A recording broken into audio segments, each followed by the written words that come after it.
Hold on.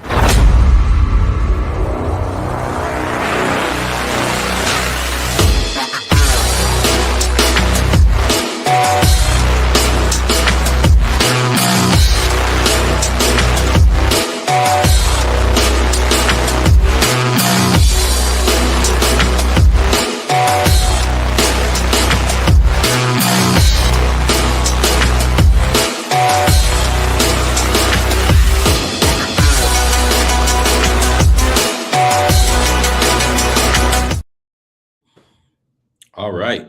Good afternoon, everyone. Welcome to the South Star Classroom, episode 216. We're working our way into the 200s towards 300 already. It's pretty amazing. Bro, if we don't like each other, we real good at faking it, man. Yeah, exactly. Hell A no, long man. time. I love this crew. Well, maybe man. after today's show, we'll see how you're feeling. The little brother grates like- on his older brother. I'm sorry, David. This is gonna be Yeah. the day that everything goes awry. You know, don't leave me, David. Don't leave me. Go ahead. No. We're good. I'm David Castillo, one of the co-hosts. We've got Mr. Omar Yanar looking very, very fly, very dapper. Yeah, But can get you the be whole fly on a outfit. Yeah, let's plane? go full screen on that, man. Ooh. Look at that. Oh, Crazy. damn. Oh, Yeah. damn. Hot. Mm. Oh, I tell you what, I get the respect, Oh, You nailed Yeah. it. We do that very well. Sorry, But you see Terry's how we two are when blocks to the Julie's not left. here? See, we Yeah. act up when we ain't got the matriarch, you know? Exactly. And we got man. Dr. Cole hailing from freezing cold Chicago Yeah. land, right? You know what I'm noticing Yeah. though about the doc today, man, is how good the hair looks, man. Because like typically you're wearing a hat, but you Oh, got yeah, like the yeah. good, you got the good hair. This is my winter hair, you know? This the winter It's the good hair. It catches the snow when it snows outside, you know, it just catches the snow for you. It keeps it off your head. Nah, And man. you kind of grew out that goatee. You got the I'm not. mustache going. I really Looking was nice, just man. he just didn't smooth it down, man. It's the gray is trying to take over though, man. I'm like, I don't even pluck it no more, you know. Ooh, I just want to do a shout out to our boy Bill. We love you. Look at the callback he made to Quarter last week's zipping. show Look at about that. quarter zipping. He Yeah, taught him something new, baby. You got to apply it. Woo! indeed, man. I love it. That was a good callback, Bill. Way to go. Nice job.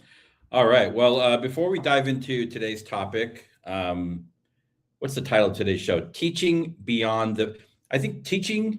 and or leading and or Yeah, living beyond the bait. living beyond Modeling the bait, baby. leadership for the next generation. So we're going to get into it with some examples and have a good discussion. But wanted to see, the holidays are coming up.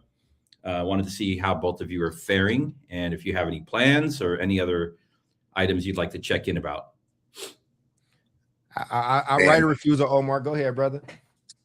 Really, I love Christmas, man. I am a Christmas addict. And when I mean that, man, like I took my goddaughter in Denver to one of those like walk through light things. Do you know what I'm talking about? It's like all these beautiful lights are lit up in a park or like the zoo or the botanical gardens. And you walk through these beautiful light displays, drinking mulled wine or hot cocoa. Like, I'm not lying when I tell you this. I was there and I had this like funny little existential moment as I was talking with her.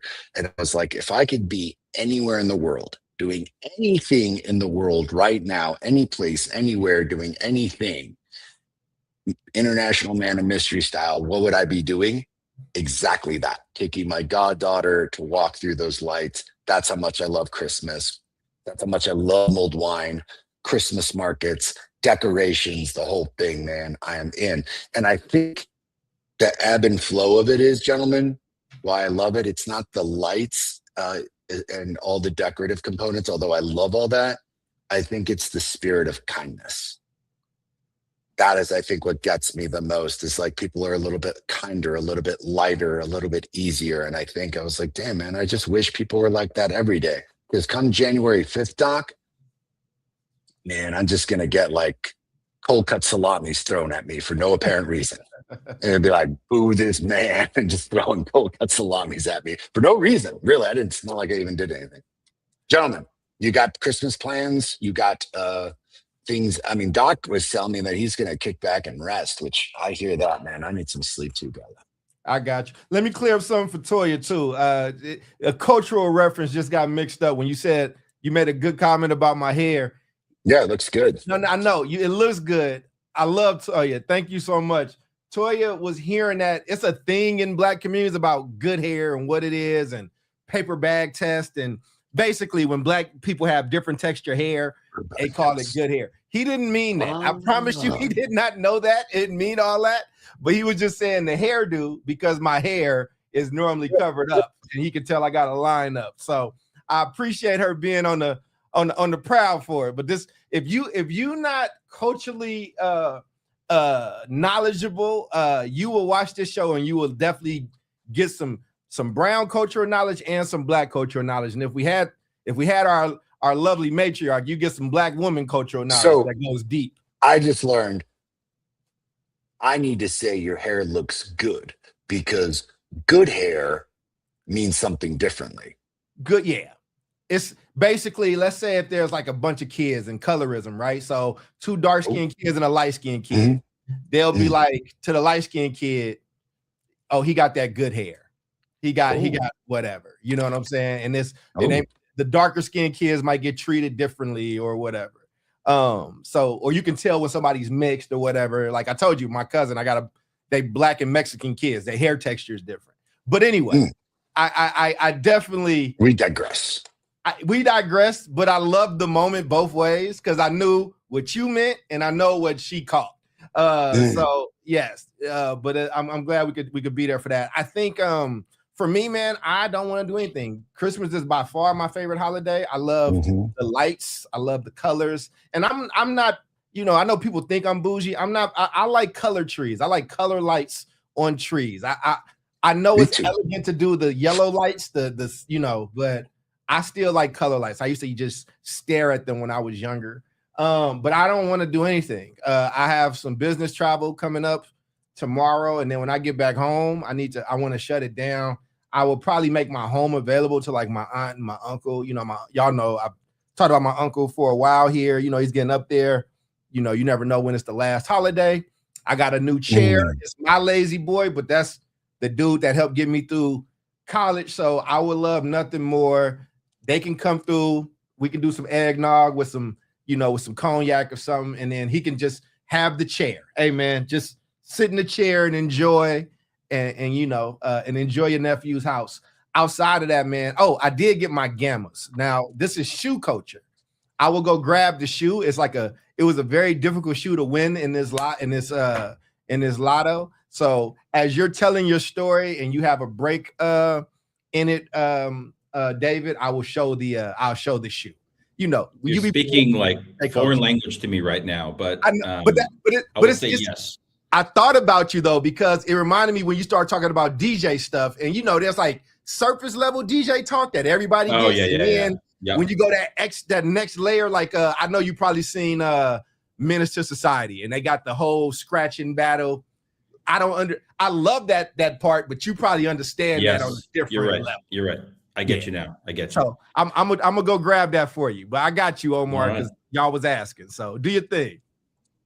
All right. We're good down here. Just getting ready for the holidays too. Work is still pretty busy right now, but hopefully towards the end of the week, it kind of starts to die down a little bit. I've got some new prospective clients coming on board in January, which is really exciting. So we'll be doing some negotiating over the holidays. And what else is going on? We're just going to be chilling, relaxing. We got family coming into town. And so it feels okay. I see what you mean. Can we see them? Oh yeah, absolutely. They're already on the resale market for $400. They are already there. It's okay. All right. It's a very beautiful shoe. What are these? I mean, I know these are the Jordan 11 Gammas. Okay, the Gammas. Okay. And they're very difficult to get. And why are they called 11 Gammas? What's the significance of that? Each shoe gets like a code name or a name that you kind of. So the black and red versions are the breads when they come out. Like you just sometimes they name them Lingo. Jordan at Nike or Jordan. Sometimes the street names them, so it's a whole thing. But getting that shoe, I don't know what the resale value on these is, but these are pretty cool too. Man, that's a boomerang, brother. That is what we refer to in the Latino community as a boomerang, the chancla, man. You throw that shit, it's buddy, and it snaps back like a boomerang right back into our hands and shit. I've been hit with one of those before, so Yeah, there you go. We all have. Haven't we all? And what else is going on? So we've got school's about to end. They've got my son's doing finals right now. So he finished 2 finals today. He's got 2 more, and then 2 more. So that'll be good. Take a little break there. And yeah, just been getting outside, getting a lot of exercise. And like I said, I've been swimming a lot. So I would love being back in the water. And yeah, I mean, getting back in the water, man. Yeah, man, like a baby, San Diego, baby. Yeah, It's exactly. nice. Yeah, I'm excited for today's topic, man. I'm really excited about it. I was when I saw it come through, I was surprised, but I wasn't. But I was like, oh, okay. It felt like you had a different idea, and then that happened. But I'm interested. I want to know. Maybe. So let's get into it. And I think this is your comments about us going into the holiday season, Omar, and people are generally nicer and kinder. Yeah, maybe I spoke too soon. Most people. All right. So we are going to get into it, and I've got a graphic for us I'll pull it up when it's appropriate. So we're going to talk about the topic of, technically we're talking about rage bait. We can define what rage bait is, but just in general, the level of discourse, online. I think most of it's online. I don't think people talk this way in real life. I would hope they don't. The political debates, the left, the right, Trump, Biden. Now there's a whole war on the right and an anti-immigrant push, and it's pretty crazy. So. But what made me want to bring this forward was that we had, and I'm sure everybody's heard about it now, Rob Reiner and his wife were, they were tragically taken from us, sadly at the hands of their son, who had history of struggle with mental health and drug issues. Addiction, man. It's we've all, some of us have been through it, and some of us have been, most of us have been touched by it, in some way, shape, or form. So that's real. And it's really sad because, I like 3 nights ago, I was watching Stand By Me, for the 10th time, right? We love that movie. And, he was an American icon. He was a political figure. He was a humanitarian. He was a lot of things. I don't really want to make this about like him in particular. Right. But it's pretty well known that he was like, he was a liberal, right? Even if you go back to like his character on All in the Family, he's Archie Bunker's son. And Archie Bunker how old I was when I realized that was him. I don't know. When you don't recognize somebody's skin. He was a young kid. He was a kid. And he's a grown man, but it was like, oh, wait, that's Rob Reiner. That's him, dude. Yeah, that's we have to do a show in the future at some point, though, honoring All in the just how progressive, it's exactly fearless All in the Family was, and how it pushed race relations, man, in the smartest ways possible. All of that, and they. And so, in the show, just real quickly, Archie Bunker is the father. He's this grumpy old dude, is mad at the world, mad at his kid, comes up with a nickname for him, calls him Meathead, and Rob Reiner is like the classic, like younger, kind of hippie-ish guy. He was the boyfriend, right? Was he the daughter's boyfriend? Maybe. Maybe. Yeah. And so, today he'd be probably categorized as a progressive left guy, but whatever. That's all part of the show. And so he's gone on to have this long legacy. A couple days ago, this tragedy happens, and he and his wife are no longer here. And now we have a family in mourning. So, and a lot of people too. So what does our our fearless leader, son-in-law. There you go. He Thank was you. not boyfriend, my bad, but yeah, he was the Great. We got some OGs in the building. Let me pull this up real quick. I mean, OG Nick and Knight, man. You know what I'm saying? If you want us to, we can comment on that or go around while you pull that up, man, if you like, so you don't have to rush. Here we go. Man, RIP to Rob Reiner, man. I said, great. Yeah. I love Rob Reiner movies, you know, and I know he had his fair. You good? I was just stretching for you. So no, go ahead. It's fine. But you know, man, it is super tragic, and you know, depending on how personal we want to get, like, you know, I was the child of two addicts, and I went through that process and went through NA and AA with my parents, which I'll never forget. I actually appreciate it. I think it's helped me in a lot of ways, just being a kid, going and seeing that stuff. So, and you know, I know his parents was doing everything they could for him. I think that he even did a movie with his son to kind of explore, you know, what that was. And when you get into that mania, that manic state, and I've seen it, you know, I've seen it with my parents. I've seen my dad and my mom at both different times, and you don't recognize that person. You know what I'm saying? Addiction is a different type of sickness. So RIP to him and his wife, and it's just tragic. It's just really sad. Yeah. Yep. Yeah. And I think most human beings can like recognize that. You know, they think about the loss of, you know, a person and the impact to their family, and then the guy's artistic legacy that he's left with us, obviously, through his directing, acting, and producing of movies. But this is what Donald Trump had to say about it, right? This is like literally the next day.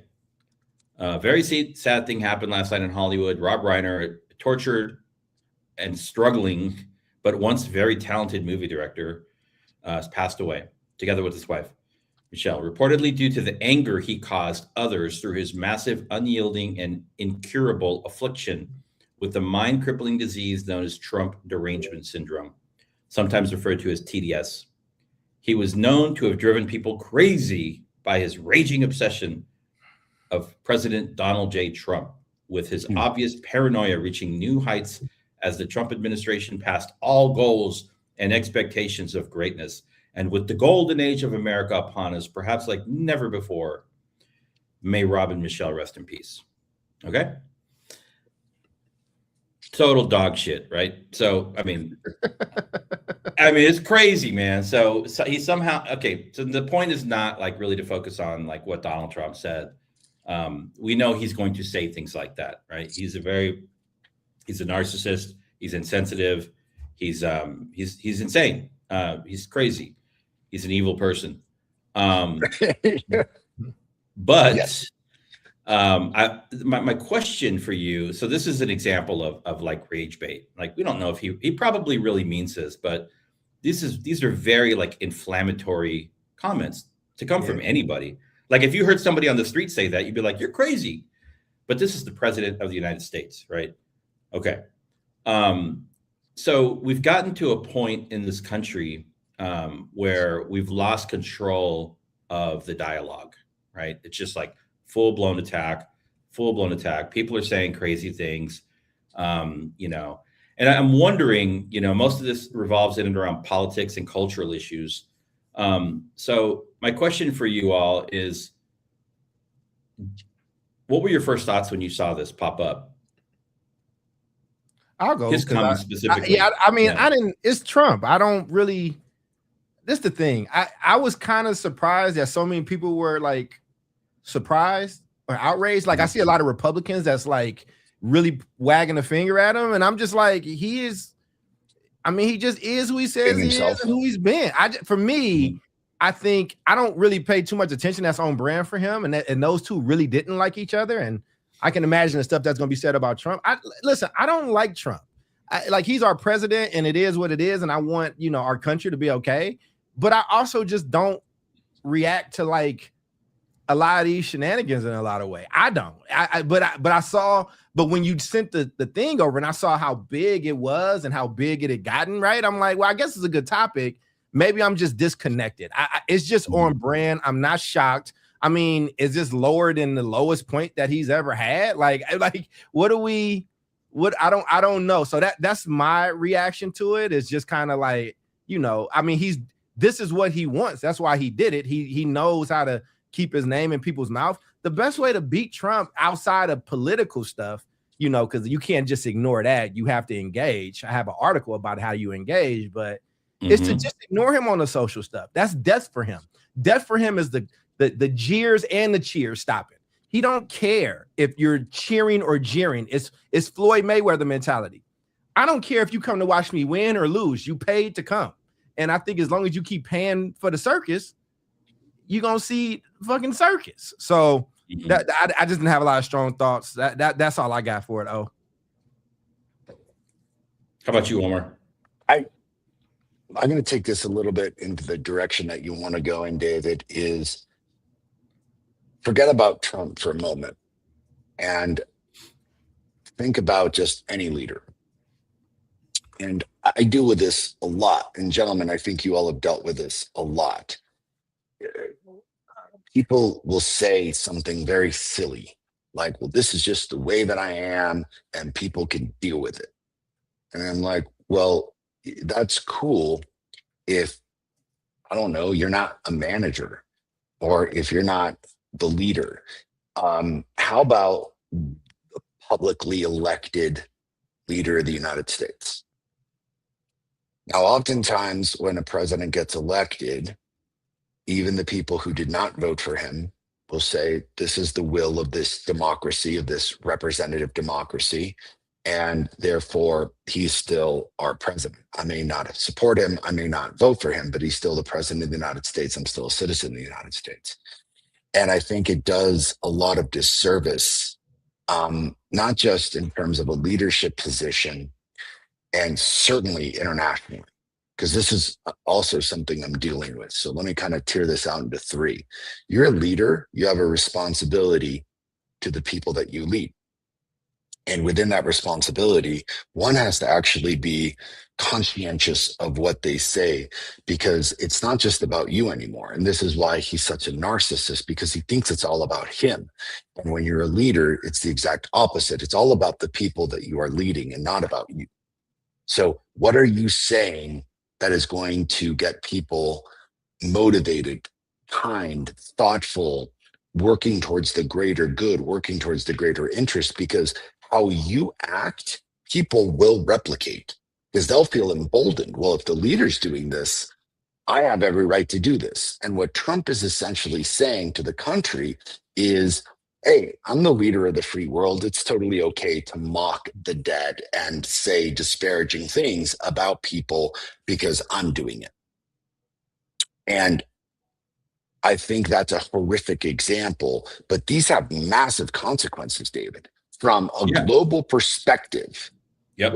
These are the kinds of things that break treaties. These are the things that break trade deals. These are the kinds of things that, like, someone who is like the, I don't know, sane, competent prime minister of Japan is looking at this and being like, how are we supposed to do business with this? Now, someone's going to fire back at me and be like, Omar, a comment like that's not going to stop international business at all. Accounts to money and economics. And I will say this, like, people are people, bro. You forget the lessons that we learned at the Kennedy School. To go into that room and have to deal with that person is still a duty of a prime minister or a diplomat. And if they can't stand that person, that will affect the deal no matter what. Humans are not devoid of emotion. So I think that the consequences can be really grave, man. And like, I don't care if you're the manager of Burger King and shit, you probably shouldn't be saying shit like that. Exactly. And so, or a teacher or a parent or exactly. Yeah, man. Or the leader of the free world. Anybody that has anybody within earshot of you. So, okay. So let's think about this, because you mentioned it, the ability to like separate, and we are all humans. We have emotions, but like separating emotion when it comes to a political debate, right? Because what I'm seeing now, and I'm going to ask both of you, like, how have you done this in your conversations with, colleagues or friends or family? What we're seeing now, every single thing that we see now come up in the media. So like this really sad thing happened in Australia, right? There's a mass shooting. and what's the angle? It's like, oh, these guys are like, they're from the Middle East, they're terrorists, let's close the borders, right? Two people, right, had rifles. Or this is why everyone needs to have guns in Australia, right? They run all the way to these like these outlier kind of positions. Even looking at like what happened with Charlie Kirk, they did their best to make this some kind of connection to like the trans community, right? They didn't really do a good job because I don't think there was a connection there. But every single thing that we see now, the rhetoric gets taken to the total extreme, the outliers. And so how do you engage in these conversations with people? I mean, are you experiencing that in like your personal and professional lives when you have conversations about politics? That's a good question, dude. I will say this, at least amongst my friends, and Doc, I don't know if you have the similar situation, because I've got friends that voted for Trump twice now, right? Because it's been what, three times that one could vote for Trump. So twice now, right? Like they voted for Trump, then they voted for Biden. And then this last election, they voted for Trump again. And I think the first time they voted for Trump, holy cow, man, like that was, all sails towards the black sunset. Like things went really awry. And it emboldened people to say, I think, pretty terrible things to one another and assessments of one another. What I found this time around is I've had friends that voted for Trump and are like, look, I'm done. I'm done trying to convince you of something. I'm done thinking that politics should be the end all be all of your personality. I love you. You have made a choice that I disagree with, but you've probably made a lot of choices I disagree with. This is just yet another choice that you have made that I disagree with, but I ain't going to base an entire personality on it, nor am I going to disparage you for it. So we quickly got over it and just went on and discussed other things, because we've gotten to that point where I think it should be, where politics do not beget the person, do not beget the woman, beget the man. Yeah, maybe I can make some assumptions or inferences about you depending on your political proclivities, but I'm a political scientist by study, and so is so are you, so is Doc, and we both know that like how you were raised creates a 96% chance that you're going to be of that political persuasion. So I'm going to blame somebody on how they were raised? Like, can't do that. I think that we've gone into like a very congenial way of speaking, but that's also a group of good, highly educated. I don't know if that logic or that research is applicable in the case of MAGA. Like MAGA doesn't seem like it's not like traditionally a Republican. It's its own thing, right? It is its own thing. So it's not like a political party. It's a movement. Some say it's a cult. So I don't know if I think a lot of people got swept up under MAGA that were disillusioned. And so I don't know if that logic or that research applies to MAGA. But anyways, I know what you're talking about. Yeah, no, and I honestly think it's a little too early from a political science perspective. We're going to need a lot more data to kind of configure like, hey, how did this buck the trend? Because it definitely did.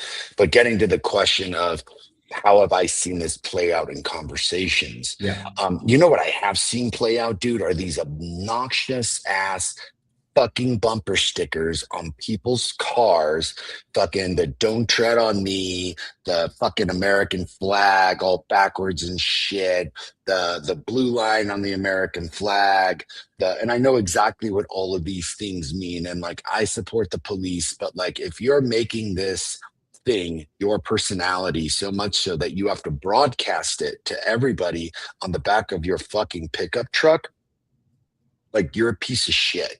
Because what you're doing is essentially saying, I'm using my freedom of speech to come out here and broadcast things. But what you're doing is starting shit. And I have a disagreement with that because those are the kinds of cats that I think if I met face to face, we'd get along just fine. We'd probably be having a beer and find something common about. But those things, those symbols, they inflate anger and create a weird sense of camaraderie because what you're doing is boiling down your personality to this one trait. And that's on you, brother. Like, I'm not putting a bunch of bullshit ass, obnoxious, disgusting bumper stickers on the back of my car trying to like encapsulate my personality with one fucking slogan. And if that's your personality, like, that sucks, dude. Yeah. I'm sorry, man, but like, oh, you're a shitty human being if your personality can be boiled down into a bumper sticker. What about you, Charles? How's this playing out in your spaces? I mean, I have two answers. I have different groups of people. I think that my middle class friends and up, my friends that have jobs where they don't punch into a clock, that have a salary, where, you know, we could take personal days. I think that they're having a lot more conversations about it. I think that, and if we're looking at Maslow, I can be nerdy with it. You know what I'm saying? The people that are able to do the self-actualization of life, I think they have a lot more conversation and are a lot more in my groups. They're a lot more emotionally connected to it. I think the vast majority of the people that I know that's in my family, that's lower middle class and below, that's working different type of job, grunt work, you know, having to kind of scrape and do those things. They're not having conversations like that. This is not major news if you a poor black cat in the south side of Chicago, right? Like if I don't like Trump, it's more fodder for me not liking Trump.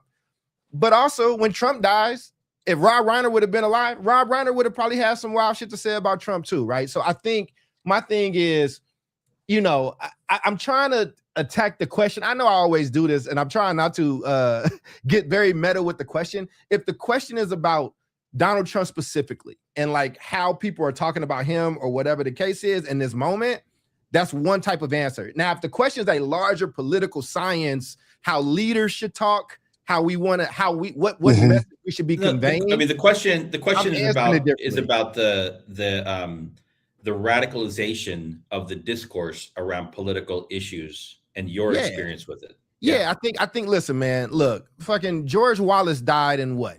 1997, 1998?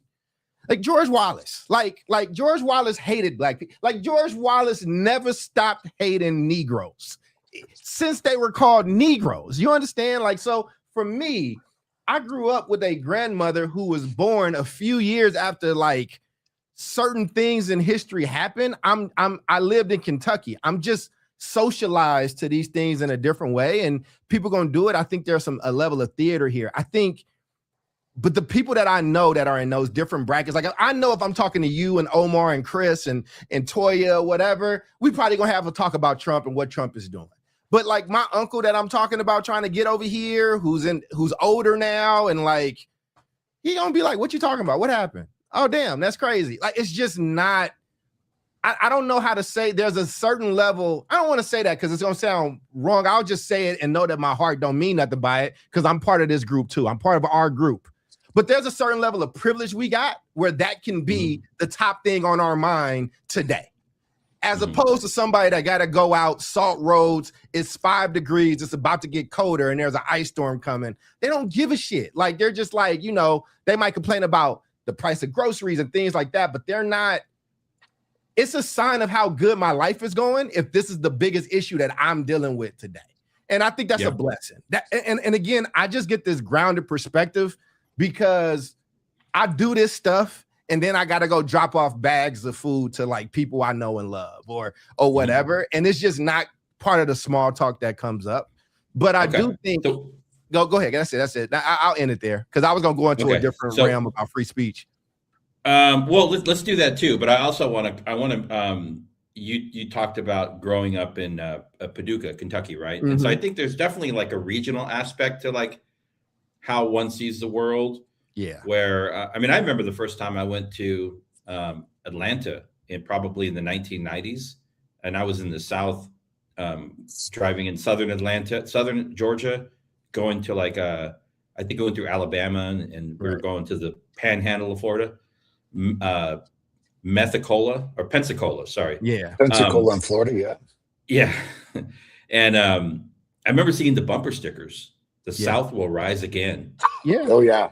Oh yeah, I'm dude, like, they're what? still there, bro. I'm like, does that say what I think it's saying? My Right. brother was like, yeah, it is. I was like, wow, man, that's crazy. Yeah. Yeah. But so thinking about so now let's, and I agree, we do have a certain amount of privilege to even be talking about this stuff, Yeah, and right? I'm not trying to be that as three pretentious like men guy. I of, didn't as know how three to men say of it color, better, right? David. Yeah. I just didn't know how to say it better, but it's just like, Yeah. yeah. It's good. We've earned this position. We all have. Right. So now let's bring it to the level of like students and young people. There you go. Right. Okay. Charles, you run an organization, a national organization, Right. that supports the development of young people in and around their agency, right? Energy Yep. Converters. Omar, you run a multi-school charter school network in El Paso. Sounds like you're going to be doing some other work in Colorado. So you know, under your Thanks, leadership, you have, you know, many children, right, in their community. So my question to you is, and I'm raising a 15-year-old who I just discovered the other day has been listening to Nick Fuentes, right? I'm like, yeah, you can't stop it. Free speech. Yeah, can't stop. See, and so that's what I'm saying. So my question to you there is like, you know, how do we help young people navigate the discourse that we know they are watching it. They're all watching Absolutely. it. I mean, they're the most exposed to social media, so they're seeing all of it, right? And it is definitely like shaping, as everything that goes into the mind of an adolescent and a young person shapes their worldview. How can like families, how can schools, you know, address that? Create spaces to like. I love that question. I appreciate that. And thank you for helping me parse, because again, I have different thoughts on different things. I think that with me and Round Agency, and we just, you know, I now have the 501c3 for the Agentic Institute. So Energy Converters is moving under there. It's been a lot of work. Congrats, thank you. It's very stressful, but it's great. But part of that is I can't make choices for you. I can't. So what type of leader do you want to be? Like, what is your thing what's that thing inside you? Like, this is right or this is wrong. And how do you want to kind of show up? Leadership looks very different. And I think that, you know, there was a point that Omar made, which I hear him and I agree with personally, but from a philosophical standpoint, I don't know if I can, about the "don't tread on me," you know, bumper sticker. But if we see a super liberal bumper sticker right next to it, right, it's like, remember those coexist bumper stickers? Like, I get the point of them, it's all the religions. But if you're like a devout Muslim, Christian, whatever, it's a sin it's a sin to accept other gods. You know what I'm saying? Like, so what I'm saying is, I think we're in a time and place where everybody is signaling. Everybody's trying to over signal who they are, what they belong to. And so again, I think if you're a conservative person, I've never been a conservative person, and I never will be. But if you're a conservative person, you feel like the left has had the microphone and the influence for so long, and the Rob Reiner's been able to say whatever, and now you got this guy that's breaking out of that, and kids that you never would have thought are listening to Nick Fuentes, are listening to these other people, are listening to Candace Owens, who's having her own kind of moment, are listening to Charlie Kirk. You know what I'm saying? It's like there's something that we have to listen to. There's some kind of place where the conversation has been broken off, and somebody's not listened to the point that that's who they are looking at. Because I think Nick Fuentes is a fucking dork. I slapped the shit out of Nick Fuentes, and I'm not a hard person. I'm not even trying to be like, I'm not even tough. Like, this is what I'm saying. I'm not a tough guy. But what I'm saying is that when I was younger, the people I looked up to, there was something about them that I respected, or like, you know, Nick Fuentes talks with his chest out all the time. And my thing is, because ain't nobody punched him in his shit. I'm not advocating violence. What I'm saying is, this is a different generation. I'm from the generation when you call somebody a bitch or you call somebody out their name, you got to have your hand up, because you might about to punch you in the mouth. There are certain things that used to happen and play out. I learned that the hard way on a basketball court when I was younger, and was like, exactly. So I'm gonna watch my mouth. And I think that some lessons have to be learned and they're gonna be harder to get. But I think with young people, I think the mistake is trying to tell them how to be, tell them what to say, tell them what to do, because as extreme as Trump is, these left people are extreme, and what you're seeing is these boys that have not been allowed to play. Every aspect of their characteristic has been called toxic the last 2 or 3 years. You got this loneliness epidemic. Trump ain't helping none of this shit. But what I'm saying, there's another problem there that I think that we're ignoring because Trump is so out there. And I think you have to reset a lot of things and have a space where these boys and girls can come together, ask questions. Oh, you know what that place used to be called? Fucking college. College used to be the place where different ideas battle it out. And it's not that anymore. And I just wrote an article. I just did the show earlier.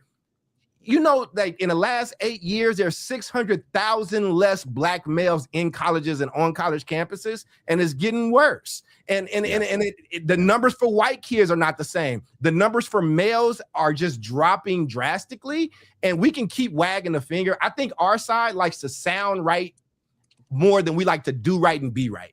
And I think that that's going to come back and bite us. So that's my answer of how I would deal with that. Is like, think for yourself and let's talk about it, why you feel that way.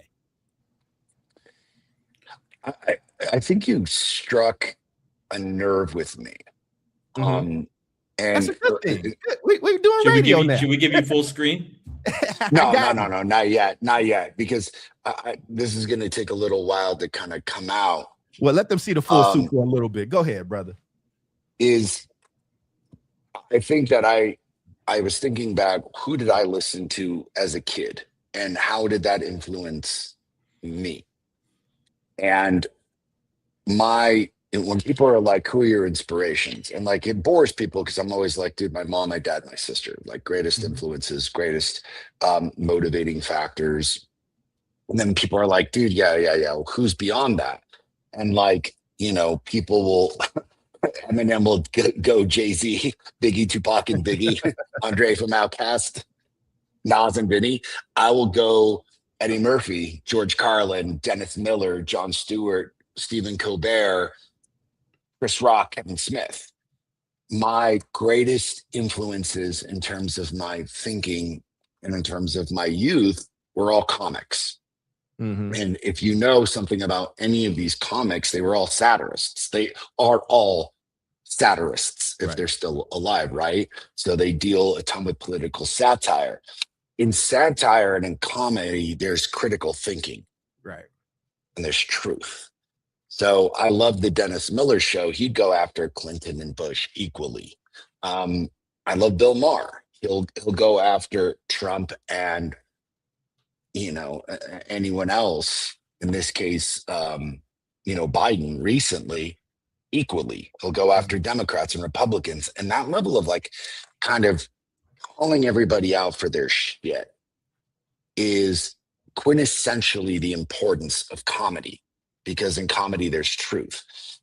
I think I have a lot of difficulty with influencers these days because these influencers know exactly what they're doing and they don't give a fuck about the comedy or the factual component. It is really all about their monetary gain. That is Bill O'Reilly, that is Tucker Carlson, that is Rachel Maddow.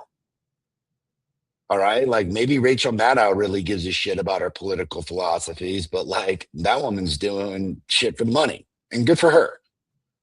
You're a left-leaning person and you're doing that because that is your living. And Tucker Carlson, that guy goes home and literally like on record has said on those text messages that got flooded, how much he's just full of shit. Trump. And it's really just Trump is full of shit. Exactly.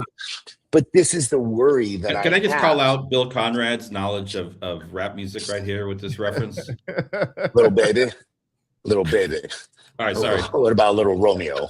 What about Little Nas X? I snort. I did, Bill. Way to go, man. You just made me laugh, snort. Way to go, man. I love you, Bill. I really do, man. Bill is great. You can't post like, comments, but Bill is great. But this is my beef, because look, kids are always going to be influenced. I was a weird kid who was influenced by brilliant comics. Right. I don't think every kid was influenced by brilliant comics when I was growing up. They were probably listening to all sorts of shit. Rush Limbaugh was on the radio spouting out egregious horse shit. So much so, L. Franken wrote a whole book called Rush Limbaugh is a Big Fat Idiot. Yep. And what did we do to Al Franken?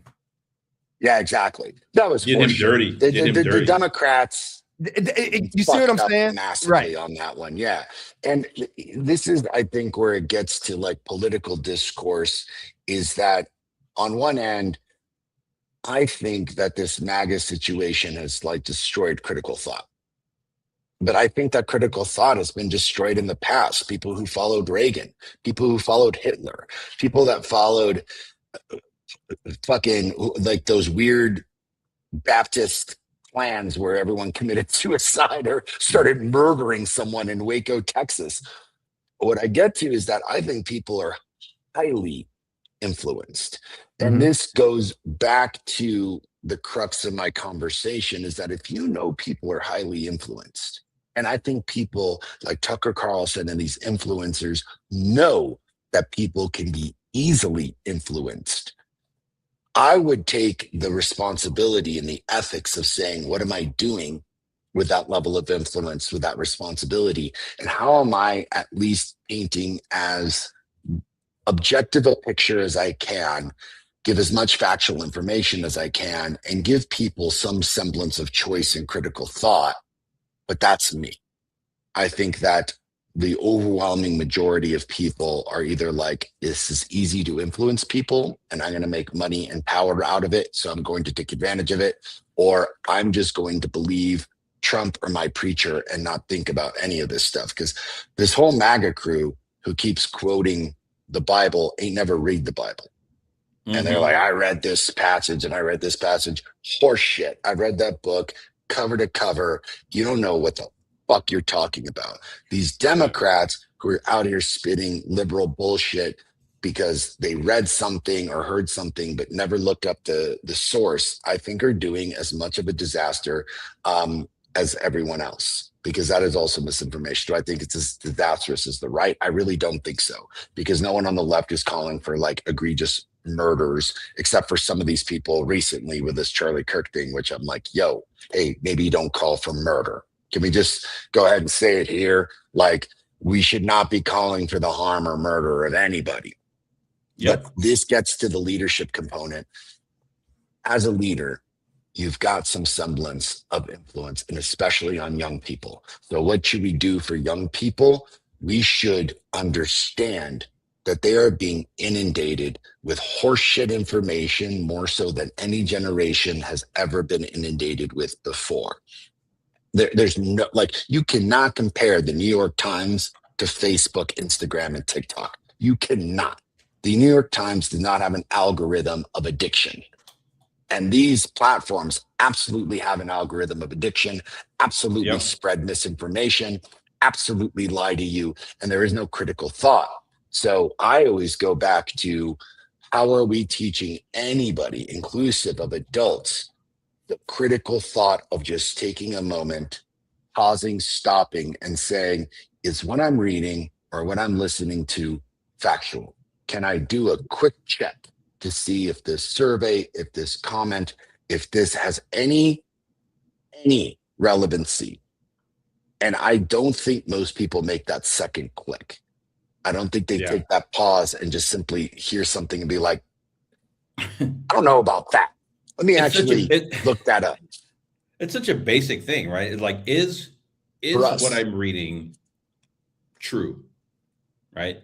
It's a very basic thing, but in today's world and the way that information is put out and absorbed, and then we move on to the next thing, like, you just, like, people assume things are real. I mean, I've fallen into that trap too, but I've slowed down. So I think, you know, the thing that I want to focus on here is like young people. Like, how are young people experiencing the political discourse, right? And I don't know. I'm not young. I talk to my son, talk to his friends. Whenever I can get in front of young people, you know, love having conversations with them. But, you know, I'm no longer a teacher. I'm no longer working in schools. And so for me, it's like you can't control the flow of information. Like if you're going to do that as a parent or as a school system, like whatever, good luck with that. Like students have access to pretty much, young people have access to everything now. And the best that you can do is, I think what you're talking about, Omar, is like helping them understand that, like, okay, so you saw this. Now the next thing is like, have you fact checked that? Do you think that's real? Because that sounds kind of crazy, right? And the whole like world of AI is twofold. It's making that more challenging, with the proliferation of fake news and fake media and fake videos and fake photographs. But it also makes it kind of easier because AI can also do some pretty incredible fact checking. And then the second thing I think it's really important here, and maybe you can speak to this, Charles and Omar, I don't know what's happening in your schools, is just providing like spaces for young people to like ask questions of adults, right? What are you seeing? What do you have questions about? What's trending in your world? I don't really, we're not going to talk about like music or things like that, but like, if as scary as it seems to be a history teacher in 2025, I would love to be a history teacher in 2025 because there's so much like opportunity to dialogue about all the stuff that's happening in the world. Yeah, listen, man, I think these are great points. I wish we had more time, and I can go longer, but I just feel like, I think, are we really ready to have the real conversations about the hypocrisy? Because when you start having the hypocrisy conversations, then everybody got to look at them. News is not just competing for attention with other news. It's competing. If you're how old is your son? I'm gonna be very honest right now. Your son is how old? 15. If you're 15, if the news is competing for his eyes, you know what else is? TNA. Ask him, like, it's, you go online, like I'm serious. Totally. I definitely thought you meant TNA, Total Nonstop Action Professional Wrestling. Absolutely. That's where you were going. That too. And now that everything, and we've been trained as a new generation to have 5-second, 10-second attention spans. Oh yeah. Trump is an effective communicator in this time that he's helped procure. And I think that also I think Trump is an asshole. And I just don't pay, I pay attention to the politics and the things like that. But if you react to every social thing that he does, he's winning. That's the goal. Yeah. That's the purpose. The best way to kill a jester is don't fucking laugh. And I think that, like, so my thing is just, if you want these young people, I use my grandmother. My grandmother has to be my center, who raised me, who died when I was 9. But I'm like, if my grandmother's in front of me and she heard me say that, how would she feel? I shame myself. I can depress myself for a week with some of the shit that I've done and then redoing it as if my grandmother was looking at me. That's my thing. That's my anchor. People got to figure out what their anchor was. Maybe your granny on some bullshit and she shouldn't be an anchor. I don't know. But with young people, I'm like, you have to really read for you what feels good and why does this feel good? Like, what should happen? What is your internal code? Because we're getting further and further away from a code and more to an algorithm. And I'll say this about my side. My side doesn't make it better because they come off as perfect or better than all the time. Nobody wants to be constantly down talked to. And it's rough. I'm a black man right now. I'm a black man. When everything about you is called toxic or bad or wrong, and you have to listen, when I was building this and I got this program and I said I want to have a black male program team, do you understand the level of pushback I got? Now, if it was an all-woman team, no pushback. If it's an all-Latino woman, no pushback. All black, no pushback.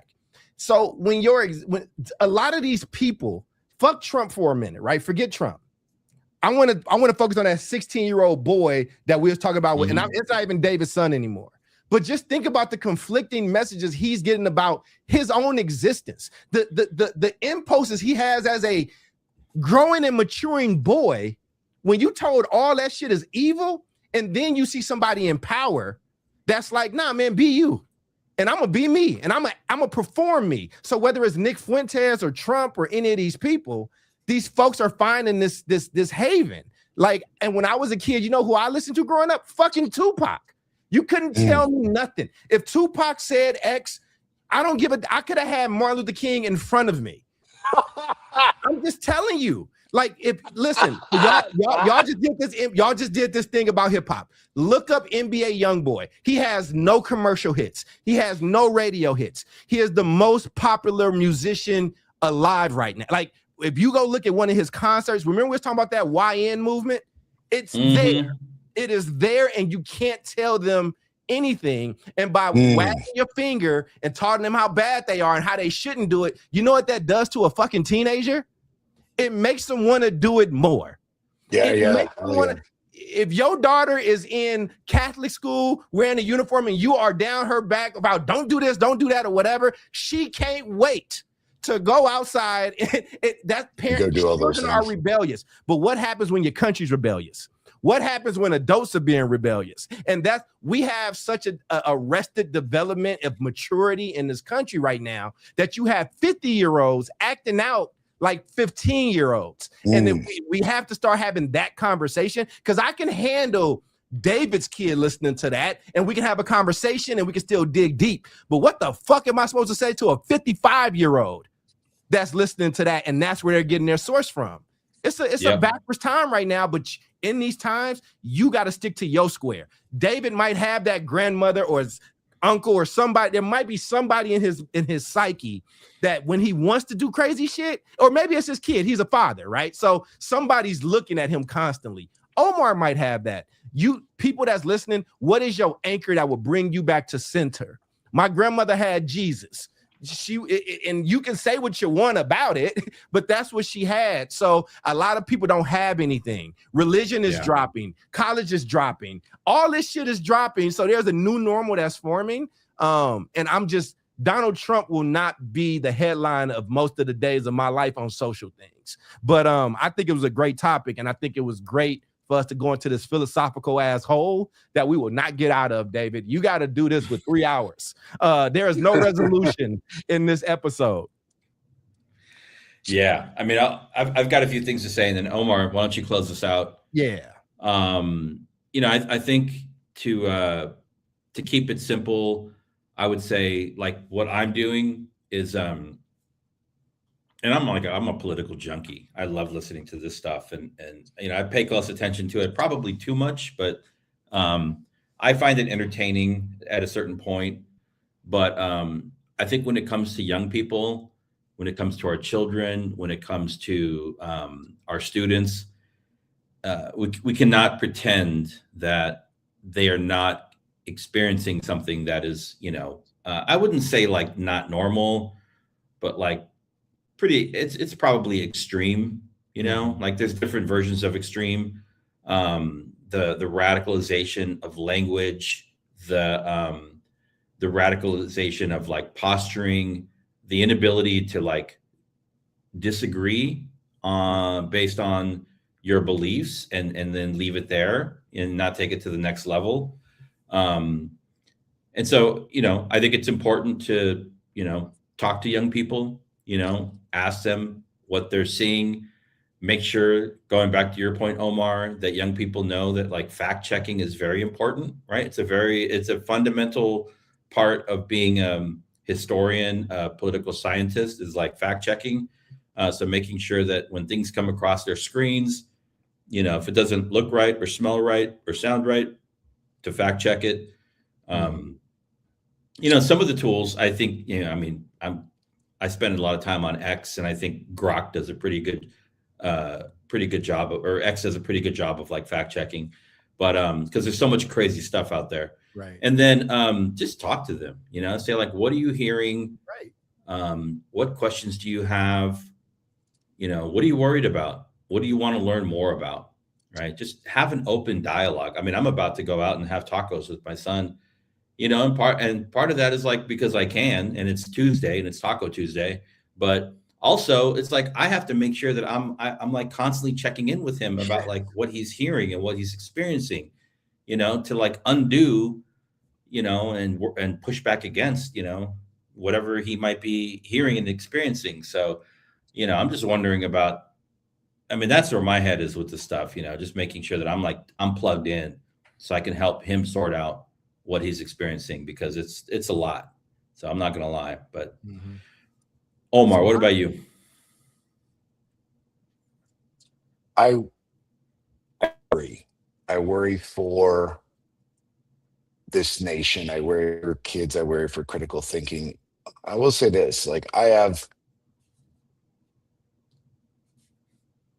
2 goddaughters that are both 15 years old, and I speak with them frequently. And while 15-year-olds, I think, are more informed because of social media, TikTok, what's going on, I think they also, like Doc quite eloquently said, are really listening to the singers, the songwriters, the people that they have in their queue, and oftentimes taking their cues from them. And I think we did something very similar.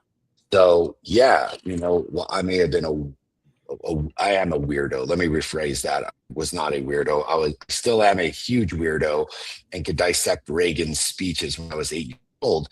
But I was taking a ton of cues from Carlin and Stewart and Dennis Miller at that time. And it's difficult not to be influenced by people that you have a heavy amount of respect for. You're listening to Tupac, like, shit, man, I love Tupac. And I think it was difficult not to be influenced from like that West Coast, East Coast thing. Do kids get caught up in all of this? I think that they do. I think that they oftentimes have differing opinions than their parents, which I find to be particularly fascinating, because their parents may be of one direction and kids of another. What I worry about the most always is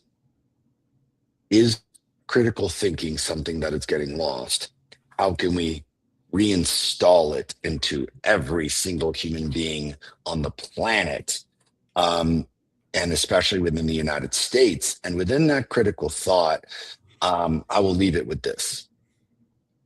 For our audience members who I adore, I don't think that this necessarily applies to you all, because you all are a very well-read group. And within that, I would urge people to actually, if you're going to get deeply involved in this conversation, go read the shit that you need to read. If right now you can't tell me who wrote the Federalist Papers, you need to get the fuck out of this conversation. And you're like, what does that have to do with anything? It has to do with everything. Because if you can't give me the basics, then you don't know the specifics. If you can't tell me what Federalist 10 says, get the fuck out of here. If you don't know what the 7th Amendment is, get the fuck out of here. You have no basis in this conversation. This is a conversation about the soul of this country, about who we are as a people, what leadership means, and the standards and ideas that we're beholden to as a country. And those things are predicated not just on freedom of speech, ladies and gentlemen, but on what does that speech incite us to do? Does it incite us to form a more perfect union? Or is it inciting the very hate and vitriol that we tried to get rid of, not only at the inception of this country in 1776, 1789, but in the 1860s, in the 1960s? This is an evolving country. And if you choose not to read and not to evolve, honestly, go sit at the fucking kids' table. Get the fuck out of here and don't lead anything other than your ass to the garbage can. On that note, I'm out. This has been the South Star Classroom, ladies and gentlemen. All David, right. Awesome. You want to take us away? Yeah. I'll take us away. Thank you, Omar. Thank you, Dr. Before Cole. I respond, take us out before I respond. I will. It's getting late. And thank you to the chat. We had some really good back and forth people in the chat going back and forth. So we love that We engagement. love our chat, man. They're great. Yeah, man. Yeah, it's good. It really. We love our audience. We pay man. The attention chat's to you all. burning today. I loved Newcomer it. Ice Cream Paints. I don't know who you are, but thank you for your post. Yeah, I you're think you were here welcome. before. Bill Yeah. Conrad, Nikki, you know, Alonzo. Alonzo. Yeah, man, we're not gonna miss Alonzo. nobody, man. Toya, Yeah. thank you all so much Yeah, for Toya. the engagement. Y'all make the We show love it. great. And going back to Omar's earlier comments at the beginning of the show, you know, we're going into the holiday season, however you celebrate it. And if you do, if you don't, or however you do, take care of yourselves, find some time to rest Love each other. and love each other, be with friends, be with family, you know, get out, move your body around, clear your mind, reconnect, and we'll see you all in the new year. So peace out. Peace out. Y'all take care. Happy New Year.